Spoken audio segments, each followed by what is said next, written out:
BEd online classes में आपका स्वागत है। जैसा कि मैं आपको बीएड फर्स्ट ईयर का 6 पेपर या ऑप्शनल पेपर जिसे हम टीचिंग ऑफ हिंदी कहते हैं, वो पेपर मैं आपको पढ़ा रहा था। पिछली कक्षा में हमने आपको बताया कि कैसे त्रिभाषा सूत्र का सिद्धांत का प्रादुर्भाव हुआ, कैसे वो कार्य रूप में आई और कैसे उस पर विचार प्रस्तुत किए गए, कब कब किन आयोगों द्वारा इस पे अपना प्रतिवेदन दिया गया।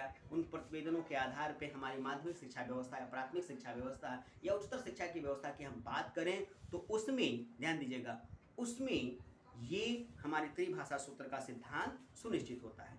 आज कुछ खास बातें हैं त्रिभाषा सूत्र के बारे में, इसकी जो विश्लेषण है, जो इसकी वास्तविकता है, इसकी चर्चा हम आपसे करेंगे। हालांकि पिछली कक्षाओं में भी हमने आपके विशेषताओं, त्रिभाषा सूत्र की विशेषताओं के बारे में बताया था, और आज थोड़ा सा और उसको मैं विकसित तौर पर बताता हूं कि त्रिभाषा सूत्र और जो हिंदी है उसका अपना क्या महत्व है। देखिए, जब त्रिभाषा सूत्र के सिद्धांत का हम विश्लेषण करेंगे तो हमें एक तरफ की मूल धारणाओं का विचार अपने मस्तिष्क में उत्पन्न करना पड़ेगा।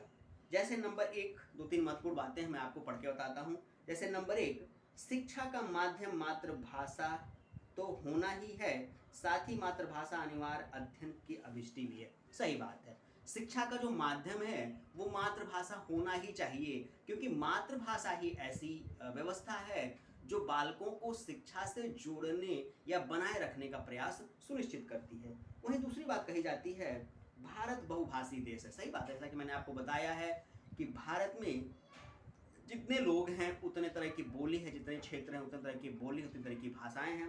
इसलिए कहा जाता है कि भारत बहुभाषीय देश है, अतः यहाँ संपर्क भाषा मातृभाषा के अतिरिक्त भी हो सकती है। उस स्थिति में संपर्क भाषा का अध्ययन भी अभिष्ट रूप से होना चाहिए। सामान्य शब्दों में कहें तो ये कहा जा सकता है कि भारत में जितने राज्य हैं, जितने क्षेत्र हैं, उनकी अपनी भाषाएं हैं और ये वो अपनी भाषाओं में अपने कार्य को करते हैं। लेकिन संपूर्ण भारत को अगर एक सूत्र में हम पिरोना चाहते हैं तो संपूर्ण भारत की एक शिक्षा की व्यवस्था होनी चाहिए, एक भाषा अध्ययन तौर पे, जानकारी के तौर पे सभी भारतवासियों को प्राप्त होना चाहिए, जिसकी सहायता से हम भारत में राष्ट्रीयता का, संस्कृति का विकास सुनिश्चित कर सकते हैं। वहीं तीसरी बात आती है भारत के राष्ट्रभाषा की। राज्य भाषा कम से कम संपर्क भाषा हिंदी ही हो सकती है। सही बात है, कह रहे राष्ट्रभाषा या राज्य भाषा ज़्यादा से ज़्यादा लोगों तक बोली जाने वाली हिंदी हो सकती है, क्योंकि सामान्य आकलनों में यह देखा गया कि भारत की जनसंख्या अगर 50,000 है, एक सामान्य आकलन मैं आपको बता रहा हूँ, तो उस 50,000 की जनसंख्या में तकरीबन 30,000 की जो जनसंख्या है, यानी कह सकते हैं 50% से अधिक की जो संख्या है, 70% से अधिक संख्या है, वो हिंदी भाषी है। इसलिए मुख्य तौर पे इसकी विशेषता को देखते हुए हिंदी को राष्ट्र की भाषा सुनिश्चित करनी चाहिए, या लोगों को संवैधानिक तौर पे एक राष्ट्र एक भाषा के सूत्र को महत्ता देते हुए इन अहिंदी भाषी क्षेत्रों में भी हिंदी भाषा को अनिवार्य रूप से पढ़ाया जाना चाहिए। वहीं अगर चौथी बात कहें तो अंग्रेजी जो है वह विश्व की भाषा है। ध्यान दीजिएगा, अंग्रेजी जो है विश्व की भाषा है, समृद्ध है एवं उसके बिना भारत का काम भी नहीं चल सकता है, क्योंकि हम आज विश्व बंधुत्व की बात कर रहे हैं। आज भारत को अपने व्यक्तित्व को विश्व विस्तार पे अगर ऊंचा उठाना है तो जाहिर सी बात है भारत को अंग्रेजी भाषा के साथ ही चलना पड़ेगा। अतः इसका अध्ययन पूरे देश को अनिवार्य तौर पे करना चाहिए, क्योंकि तमाम तकनीकियां, तमाम जानकारियां, तमाम नई सूचनाएं जो हैं वो अंग्रेजी भाषा में ही सुनिश्चित होती हैं।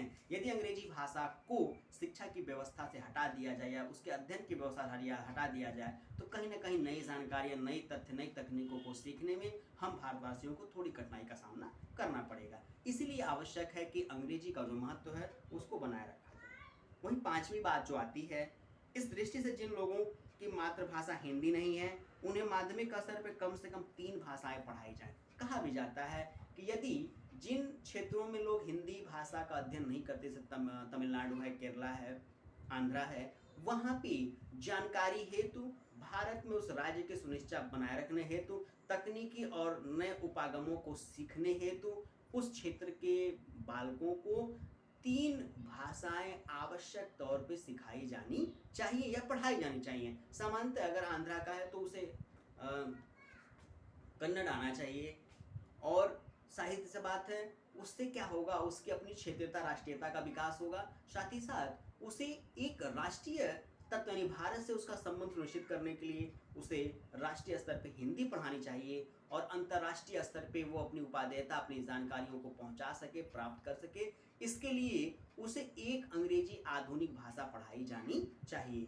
देखिए, यही सारी चीज़ें सुनिश्चित करती हैं त्रिभाषा सूत्र के सिद्धांत को, और कहीं ना कहीं ये बताने का प्रयास करती हैं, ध्यान दीजिएगा, ये बताने का प्रयास करती हैं कि इस त्रिभाषा सूत्र में जो हिंदी है इसका भी अपना विशेष महत्व है, और इस हिंदी भाषा की अनुपस्थिति में हम त्रिभाषा सूत्र की कल्पना नहीं कर सकते हैं, ना ही राष्ट्रीयता की भावना की कल्पना कर सकते हैं, ना ही राष्ट्र के विकास की भावना की कल्पना कर सकते हैं, और ना ही यह सुनिश्चित कर सकते हैं कि भारत के संपूर्ण लोग एक सभ्यता, एक संस्कृति, एक विचारधारा को लेके आगे बढ़े। इसलिए कहा जाता है सामान्य तौर में त्रिभाषा सूत्र सिद्धांत में कि हिंदी का अपना एक विशेष महत्व है, और इस हिंदी भाषा की अनुपस्थिति में हम राष्ट्र का विकास सुनिश्चित नहीं कर पाएंगे।